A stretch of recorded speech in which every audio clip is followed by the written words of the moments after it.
भोले जी और माता पार्वती जी के कमल चरणों में गोड़ छुके गोड़ लागतानी हमार प्रणाम स्वीकार होखे।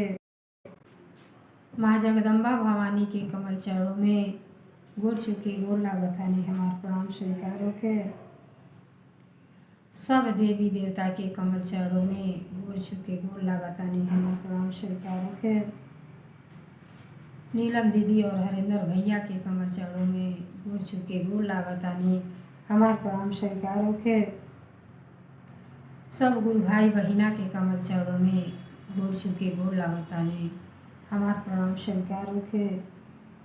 तो देखी गुरु भाई बहिना, हम बहुत सुंदर शिव जी के कथा लेके आयल बानी आप लोगन के बीच में और सुनावे जा रहल बानी। तो ये कथा हमारा आप लोगन ध्यान से सुनो। कथा के पूरा सुनब, आधा अधूरा मत सुनब। काहे खातिर आधा कथा सुनले से भोले जी और माता पार्वती जी के अपमान हुई, और पूरा कथा सुनब तो आपके आनंद भी मिली और कथा के रहस्य भी जानब। तो ऐसे गुरु भाई बहिना बहन जी, आप लोग कथा के विधि विधान से सुनब, मन लगा के सुनब। और हमार कथा अगर आप लोगन के अच्छा लगी तो कमेंट में हर हर महादेव जरूर लिखब, मैसेज जरूर करब, ताकि आप लोगन पर भोले जी के कृपा हमेशा बनल रहे। और कथा हमार बहुत आप लोगन के अच्छा लगी तो हमारे विधाता ज्ञान चैनल के सब्सक्राइब कर दे, ताकि फिर से कथा और चर्चा आप लोगों के बीच में बैठ के हम प्रस्तुत कर सकें।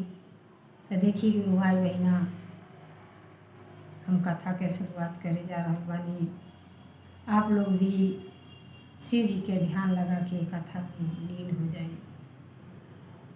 तो देखिए गुरु भाई बहना, एगो कलावती नाम के शिष्या रहली। जैसे नाम रहल वैसे बेचारी के अंदर के कला रहल। शिव जी के भक्त रहली, छोटइये से शिव जी के शिष्या रहली।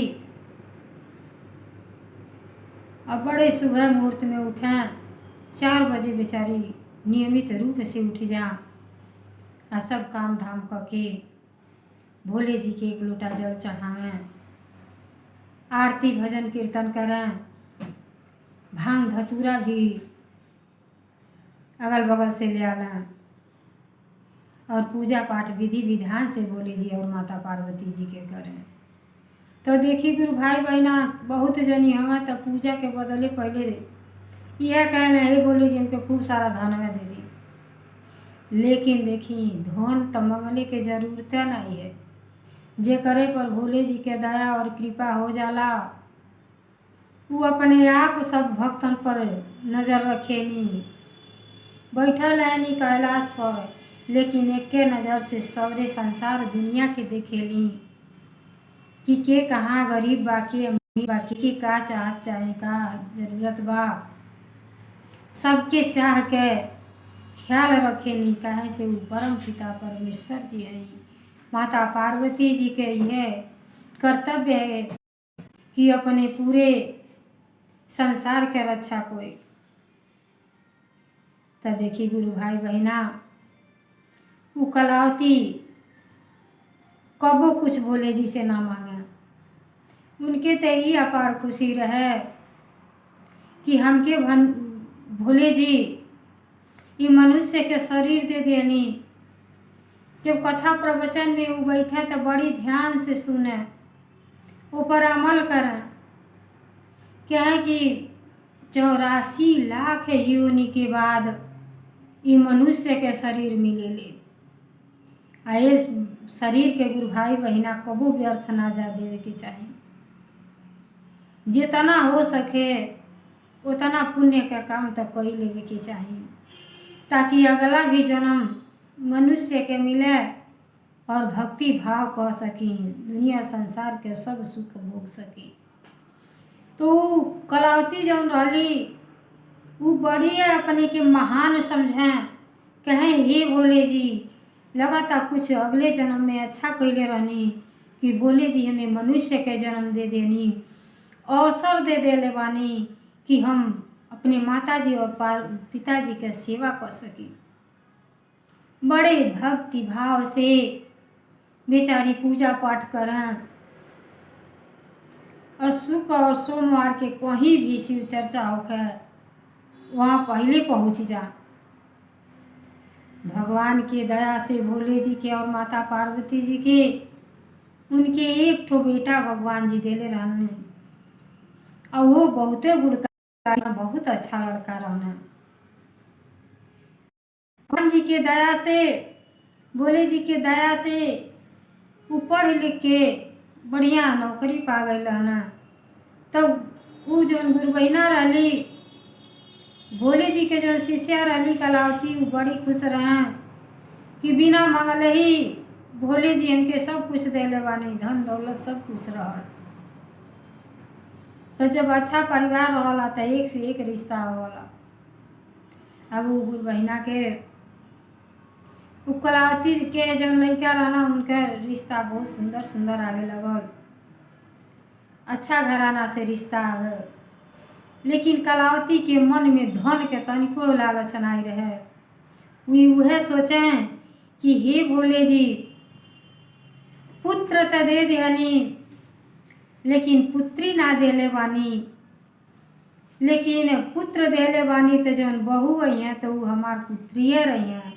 हम उनके इतना प्यार देव इतना प्यार दुलार देव वो अपने मायके के सारा याद भुला जाए हैं।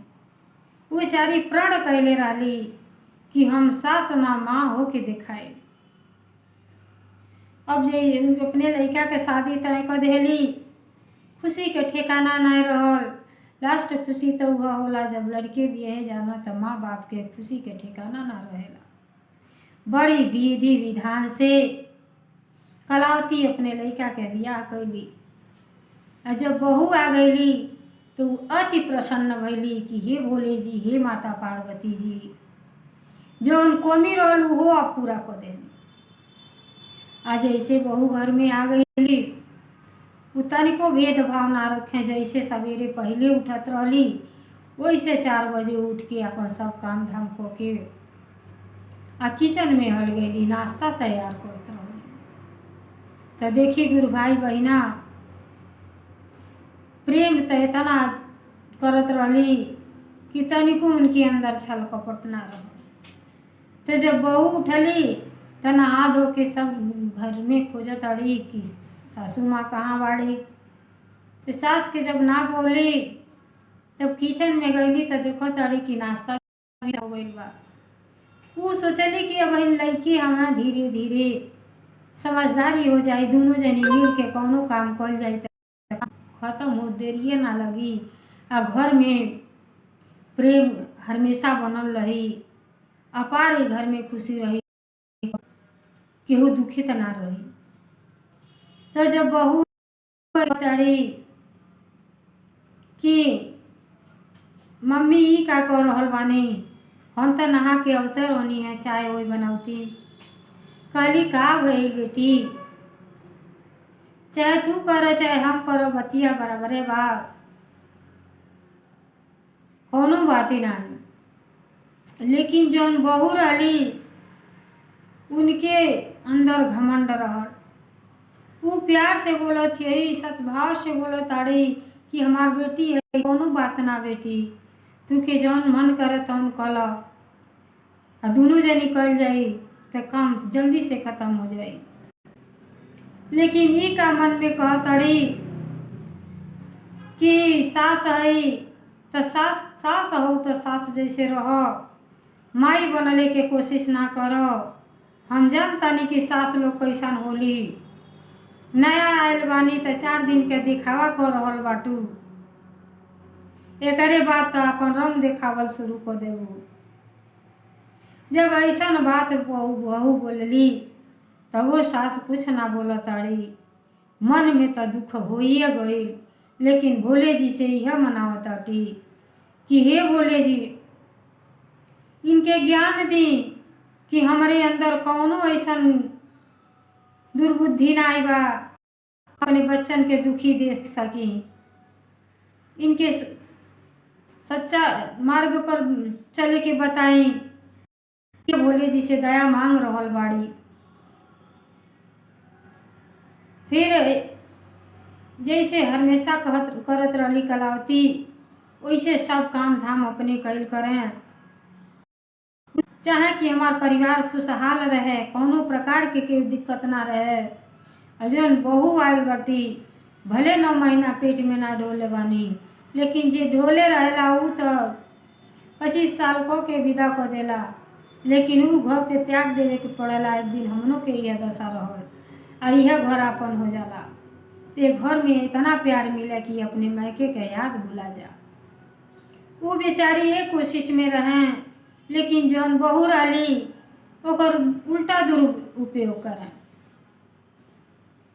ऐसे एक दिन के बात है, गुरु भाई बहना, पति पत्नी आपस में लड़त रहल, और जौन पत्नी उनका बहू रहली वो कहे अपने पति से, हमके इतना दिन हो गई लैली, हमके कहीं घुमावे फिरावे के ले ही ना गई नहीं, और कबो छुट्टिए ना मिलेला, घर में से निकलबे नहीं कहनी, जब से आएंगी तब से। आऊ जौन बेचारा रहना है, बहुत संस्कारी रहना है, अपने मान मर्यादा में रहे। नौकरी तो केहू मालिक जब नौकरी करेला छुट्टी मिलेला तबे कहीं जा पावेला, उनके जल्दी छुट्टी ना मिले, आई सोचा हमके डेली घुमावे फिरावे। वो बेचारा तंग आए रहना, कहें बताओ कैसे ले चली। अभी पति पत्नी तकरार करते रहे लोग, लेकिन जब उनका माँ के कान में ये आवाज़ गई कि दोनों जने प्यार कर रहल बा लोग, तो वो बेचारी फिर से जी ना मानल और फिर से आ गई दोनों जनी के बीच में, और अली कहली बाबू काहे एक लोगन हल्ला कर रहल बाटो, का बात है, ऐसा तो कबो ना घर में होत रहल। तब वो कहत अड़ी जौन बहू रहली, कितना दिन अइले हो गया हमके कहीं ना ले गए नहीं घुमावे फिरावे। तब सास जौन रहली कहली, तब सत्य बहू कहत अड़ी, अरे भाई समय होला, ले जा कहीं घुमा फिरा दो। तब उनका लड़का कहता ना कि मामी ये नहीं के शब्द तू बोल रहा बाड़ू, तू तो हमार मजबूरी बुझ, अगर हम नौकरी छोड़ के घुमाए फिरावे के ले जाई तो हमार सैलरी कट जाए। कहली माई नहीं, हम कुछ ना सुनल चाहता नहीं, पत्नी से बढ़ के नौकरी ना बा, छूट जाई, सैलरी कट जाई, कमे में गुजारा हो जाई, लेकिन पति पत्नी में हमेशा तकरार रही तो ही अच्छी बात नहीं है। बहुत सही कह रहल बाड़ी, और तू ले जा इनके घुमा दे, जहाँ कहाँ तहाँ ले जाके घुमा फिरा दो। अब देखी वो बेचारी भलाई कर रहल बाड़ी कि दोनों आपस में प्रेम से रहें, तकरार न करें, सद्भावना रहे दिल में, नमके रोटी खा प्रेम से रहे तो घर स्वर्ग बन जा। वो बेचारी कबो ऐसा घर में भइल नहीं रहे, तो जब तकरार होके तब बेचारी के घबराहट होके लगे। कलावती प्रेम के भूखा रहली, भोले जी से यह बार बार कि घर में हमेशा प्रेम बनल रहे, भोले जी यह दया मांगे। अबे लड़का बोलाई के रहना, तोले बहू कहत है हमन के आपसी झगड़ा में आप मत टांग लड़ाई, आप सास हैं तो सासा रही, माँ के जगह न लही, रौरे तल जना ताकि हमार माई हैं, माई के तरह आप हमार पक्ष लेता नहीं। अरे आगे समय मिली तो हमके ले जाए चाहे ना ले जाए। अब सोची जब केहू के भले के बारे में केहू बात करत रहे या केहू उल्टा शब्द बोले तो माई के तो कलेजा फट जाला। अब वही बार बार यह बोले जी से याचना कर रहल बाड़ी कि हे पिताजी हमरे परवरिश में का कमी रह गई कि हम तो इनका बार बार भला सोचत हैं कि हमेशा ही प्रेम से रहें, खुश होके रहें, लेकिन के खुश नजर ना आवता। तो देखी गुरु भाई बहना, एक बुरा ना मानो 99%। ये जो टीवी में धारावाहिक पिक्चर देता तो उल्टा सीधा शब्द बोल के 2 पैसा कमाए करतीन कैले बा सब। लेकिन ये बहू बेटी जौन बाड़ी उ देख के उहे अमल कर रहल बाड़ी, अपने घर परिवार के स्वर्ग से नर्क बना देताड़ी। अरे वो तो पैसा कमाए खातिर सब भइल बा, लेकिन अगर प्रवचन सत्संग और पूजा पाठ करती तो घर में आनंद ही आनंद रहत। ज्यादातर तो घर पर यही से टूट जाता कि उल्टा सीधा दिमाग लोगन के रहता। अरे सत्संग में तो कहीं नहीं लिखल है कि परिवार में मिलजुल के ना रहे। हर हमेशा यह सीख दिया जाला कि दया भाव भी मांगल जाला, यह मांगल जाला कि घर परिवार में सब केहू आनंद खुशी से रहे। धन दौलत तो पीछे है, घर परिवार तो सबसे पहला धन है। क्या ये धन के केहू इकट्ठे ना कर पाता। तो देखी गुरु भाई बहना, जब बहू ऐसा शब्द बोलली तो कलावती के दिल पर बहुते भारी ठेस पहुँच गई कि हम तो अपन बेटी समझ रहल बानी, ई बार बार हमके सास कह के हमें बहुते दुख दे रहल बाटे। कुछ ना बोलता, काहे से ई प्रण कैले रहली कि भोले जी हम अपन बेटी बना के रहब, इनके कबो इनके ऐसा शब्द ना बोलब। ई कि जहिया एहसास होई कि हमार सास है कि माँ है तो एक दिन खुद ही हमसे आके लिपट जाइए। ये तना कलावती के विश्वास रहल अपने पूजा और भक्ति पर। और जैसे बहू अपने मायके मिले गईली, अच्छा मौका रहल।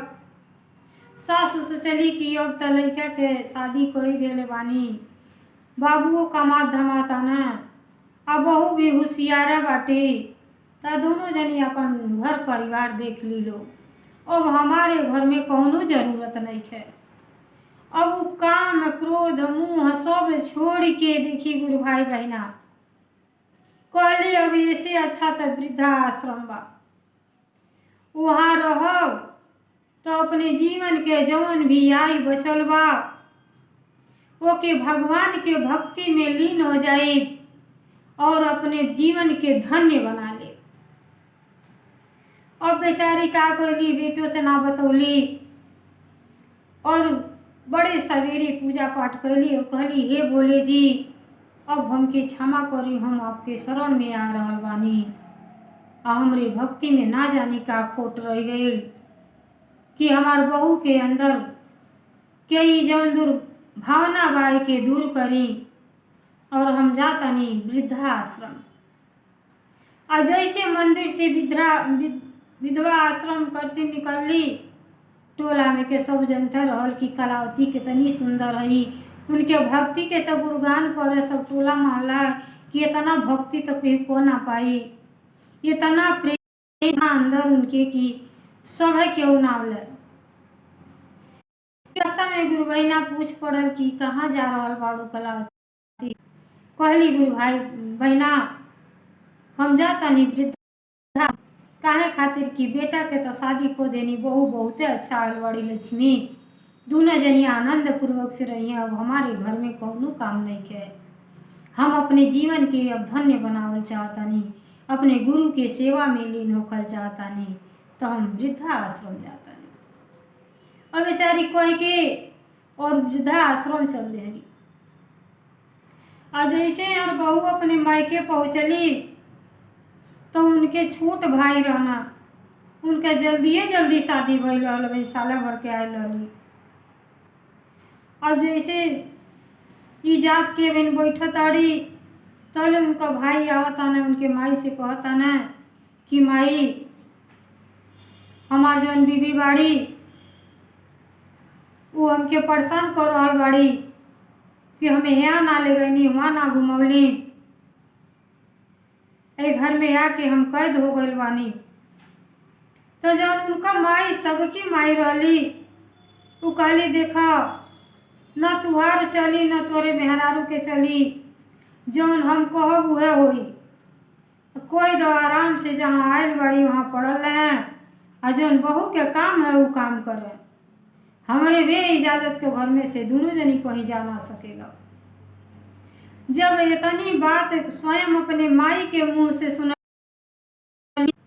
तो देखी गुरु भाई बहना केहू के उनके सिखाई के ना पड़ल, उनके खुद स्वयं ज्ञान हो गई कि हम हीरा जैसे अपने माई के जिन्हें सास कहत रहनी उ तो हमारा असली माई बाटी। इतना दिन गईले वो घर में हो गई, लेकिन माई हमारे पीछे पीछे दौड़ते रह गईली और ओह माई के हम कुछ ना बुझली।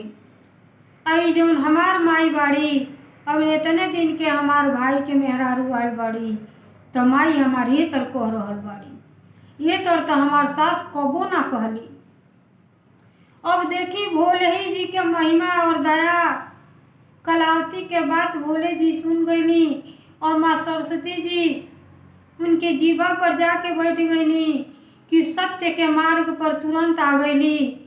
और जब अपनी सगी माई के बात सुनली कि माई ये तर बहू के कह रहल बाड़ी, तब पछतावा के सिवा कुछ ना रह गई और झरझर झरझर आँख से आंसू गिरे लगल और कोई कहत अड़ी मने मन कि हम तो सास ना जानी कौने जन्म के हम अच्छा कैले रहनी कि हम इतनी सुंदर सास पोले बानी कि वो ऐसन तक के माई ना हुई है। हम वैसने माई के अपमान क के और नैहर में चली अली। धिक्कार बा हमरे जिंदगी पर। अब लगली पछताए, गईली मायके ते लेकिन मायके के पानी तक ना पियली, अपने माई से हाल चाल तक ना बनौली और तुरंत वही गोड़े वापस आ गईली। देखी गुरु भाई बहिना, जब वह ज्ञान हो जाला बेटी बहू सास के तो घर सुधर जाला। अब ताड़ी आँख के आंसू थमत नहीं बा कि हम बहुत इतना अच्छा परिवार, देवी देवता जैसे परिवार के हम पहले रहने, इतना सुंदर पति, इतना सुंदर सास, और हम अपमानित को के नैहर चले आयल बानी। हमार काम ठीक नहीं थे, हमें धिक्कार बा अपने जिंदगी पर। चल तानी अपने सासू माँ से माफ़ी मांगा। अब बेचारी वहाँ से कहीं रुकत नहीं थी और सीधे अपने घर ही भागल आवतड़ी। और जब ससुरा में अली तो सजी घर खोल के और सब घर में मम्मी मम्मी चिल्ला रहल बाटी, जैसे अपन बेटी पुकारन। अब हर घर में तलाश करताड़ी कि मम्मी आप कहाँ बानी, कहाँ गईली, हमके माफ़ कर दी मम्मी, हमके माफ़ कर दी। जब सची घर खोज दे गईली और अपने सास के नाम तो बैठ के बहुत तेज रोए लगली और रोते रहली तले उनका पति आ गई ना अपने नौकरी से ड्यूटी को के। जब आ गई ना तो कहता ने का बात है, काहे इतना रोताड़ू, कहली हमके माफ़ को दी। हम मनुष्य के जीवन पाके हम अपने मम्मी के ना समझ पौनी, वो हमके माँ से बेसी प्यार देनी, लेकिन वो प्यार के हम समझ ना पौनी। उल्टा दुरुपयोग कैली कि माई घर छोड़ के ना जानी कहाँ चल गईली, हम वहाँ से माफ़ी मांगल चाहते। अब उनकर जौन पति रहना वो बेचारा लगना ऐसन बा। अब चलो दोनों जनी अब खोजल जा माई कहाँ चल गईली। माई के बगैर तो घर में रही ना जाई। अरे धन दौलत कमा के का कइल जाई, जौन सब चीज माई के दिहल शरीर बा वो माई के हमन के रक्षा ना कर पौनी तो हमन के जीवन बेकार बा। और भोले जी और माता जी के दया से दोनों जनी के अंदर इतना ज्ञान आ गई, इतना ज्ञान कि अपने माई दादा के बहुते प्यार करत रहना और प्यार इतना करें कि ये भुलाई नहीं पावता ना। और माई के खोजे अपने निकल गए लोग दोनों जनी। और कहता ना कि माई के चरनिया में बाड़ चार धाम हो, माई के चरनिया में माई के कैला समान, सुखी रही परिवार हो, माई के कैला सम्मान रही सुखी परिवार हो, माई के तू कैला सम्मान। अब अपने पत्नी से कहता ना कि माई के चरनिया में तो चारों धाम बा, घर के सारा काम काज छोड़ दो और तू जल्दी से तैयार हो जा और माई के ढूंढ निकालल जा, माई कहाँ बा। अब दोनों जनी अपने माई के खोज में निकल जाता। जे भर रास्ता में मिला था सबसे पूछ रहा बालो कि हमारी माई के केहू जात के देखल है, कहाँ माई गईली है, जरूर केहू से कुछ कहले हुई है। तब रास्तवे में गईली जौन कलावती के सखी रहली, वो अपने सखी से बतौले रहली। कहली बाबू तुहार माई कहताड़ी कि हमार परिवार बहुते सुखी हो गइल बा, लड़की हमार बहुत समझदार हो गइल बा ना। अब वो घर परिवार के चेत ली हैं और हम वृद्धा आश्रम में जाता नहीं, भोले जी के शरण में जाता नहीं और वहाँ अपन जीवन के सफल बना ले कि अगला जन्म भी भोले जी हमके मनुष्य के दें कि हम फिर शिव जी के सेवा कर सकी और चर्चा गुणगान दया मांग सकी, ऐसा शरीर दे। काहे खातिर कि उनके मन में हमेशा डर लगेला कि 84 लाख जीवन के बाद तो इस मनुष्य के शरीर मिलल बा, तो हम इतना अच्छा करें कि हमसे अनजाने में भी भूल के कोनो गलती ना होखे, अगले जन्म में भी हम मरित शिवलोक जाई और फिर हम अपने भोले जी और माता जी के गुणगान गा सकी। तो तुहार माई यह कोई कि और चल गई वृद्धाश्रम। अब जब इतना बात दोनों जनी लोग सुनल तो एकदम जैसे जल बिना मछली तड़फड़ाली, वैसे बेटा बहू दोनों जनी तड़फड़ाए लगल कि कब हमार माई से मिलन हो जात, हम माफ़ी मांग लेती और अपन कीमती हीरा अपने घरे ले आती जो उनकी हमार माई है। अब गए लोग वृद्धाश्रम और वहाँ जब अपने माई के लोग देखल तो जी में जी पड़ गए। ओकरे बाद दौड़ के गला पकड़ लिया लोग, लगल रोवे लोग कि हे माई हमन के माफ कर दी, हमन के तो लड़के हैं, हर सज्जी गलतियाँ तो लड़कने से होला, लेकिन माई हैं रोवे के तो माफ कर ही के पड़ी। जौन बहू रहली वो चरण पकड़ के लगली रोवे, कहली माई हम समझ ना पौनी, जन्म दे वाली माई ते इतना सुख दे ना पई हैं जौन सुख आपकी चरण में बा। ते हे माई हमसे बहुत भारी गलती भइल, हमारे सारा गलती के माफ कर दी। और घर चली, घर में रोई ना जाता, सारा कीमती चीज आपे धन दौलत हई और जेकरे साथे माई दादा के साया नहीं रहेला ओके अनाथ लोग अनाथ के नाम से जानेला। और हमार माई रहते हुए और अनाथ आश्रम में रही, ये तो बर्दाश्त ना हुई, सब भुला दी हे माई और ओरे घरे चली।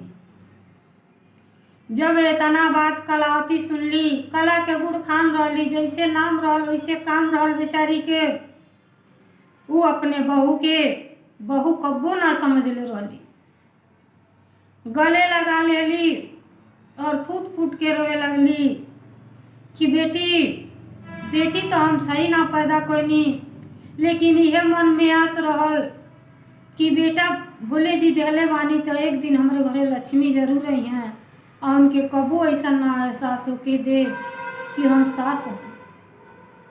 दोनों जनी गले मिल गई लोग, अपार खुशी के ठिकाना नहीं रहल कलावती के, उनके ही मन में भर कि हम भोले जी के दया से हमके फिर वापस हमसे मिले आ गई न। अब ऐसे बढ़ के का खलावती केहू से ना पूछा ताड़ी न जाचा ताड़ी और दोनों बच्चन के साथे अपने घर वापस आ गई। आया तक कहली, हे बेटी, आज तो रविवार के दिन है, कल सोमवार के दिन है। अब हम चाहतानी कि हमरे भोले जी के चर्चा बिहान हो जा दुआरे पर। तो देखी गुरु भाई बहना, जौन बहू रहली उहो प्रण कर लेले रहली कि माई के कौनो बात हम टार ना सकेली। अब वो दनिये टाइम से लग गईली, सर सफाई में लग गईली और सारा व्यवस्था खो दिलो बेटा बहू कि माई आप शिव जी के चर्चा कहवा दी सोमवार की। अब सोम के दिन से चर्चा कहवली, सब टोला पड़ोस के जुटा लेली आ इतना विधि विधान से करौली और मन में श्रद्धा लेके कि हे भोले जी हमके दर्शन जरूर दे ताकि हमार परिवार धन्य हो जाए, आशीर्वाद देवे जरूर आ जाए। और चर्चा चलल 3 घंटा। 3 घंटा में जब दया मांगे बैठली आ जैसे आँख मुनो ताड़ी तैसे भोले जी और माता पार्वती जी साक्षात उनके आँख से दिखतानी कि सामने आके आशीर्वाद देतानी। कलावती धन्य हो गईली, धन्य हो गईली। कहली, ही भोले जी आपके महिमा बहुत है, अपरंपार बा, हमके सब कुछ दे देनी, अब कुछ ना चाहिए, आपके प्रेम चाहिए, हम तो प्रेम के भूखा आई, हमके प्रेम घर में रहे, प्यार से सगर घर परिवार रहे, यह हम आपसे दया मांगत हई, यह हम आपसे अर्जी लगावतानी भोले जी आशीर्वाद दे।